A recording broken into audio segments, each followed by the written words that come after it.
Freya ഒരു മഞ്ഞുകാലത്തിൽ പൂത്തിരിക്കുന്ന ഒരു പർവ്വത പുഷ്പം, വിടരാൻ കാത്തുനിൽക്കുന്ന സ്വപ്നത്തിൻ്റെ അടയാളം. ലണ്ടൻ്റെ ആകാശത്തിലേക്കുള്ള അവളുടെ ആഗ്രഹങ്ങൾ ഹൃദയത്തിൽ ഒരു മൃദുവായ പാട്ടായി ഓടിയകലുന്നു. ഫറാൻ അവളുടെ ലോകത്ത് കടന്നു വന്നപ്പോൾ അവളുടെ ഉള്ളിലെ അനന്തമായ സൗന്ദര്യം കാണുന്നുണ്ടായിരുന്നു.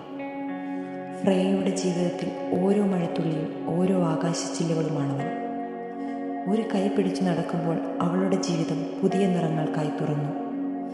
അവളുടെ കണ്ണുകളിൽ അകന്ന ദൂരങ്ങൾ, എന്നാൽ അവളുടെ ഹൃദയത്തിൽ അടുത്ത ബന്ധങ്ങൾ. ഫറാൻ്റെ സാന്നിധ്യം അവൾക്കുള്ളിൽ ഒരു കാത്തിരിപ്പ് തീർത്ത് ഒരു പുതിയ വെളിച്ചം ചൊരിഞ്ഞു. വിധി അവളുടെ ജീവിതം മാറ്റിയൊലിച്ചു. ചിലർ നിഴലുപോലെ കടന്നു വന്നാലും അവർ ചേർത്ത് പിടിച്ച അക്ഷരങ്ങൾ എക്കാലത്തേക്കുമാണ്.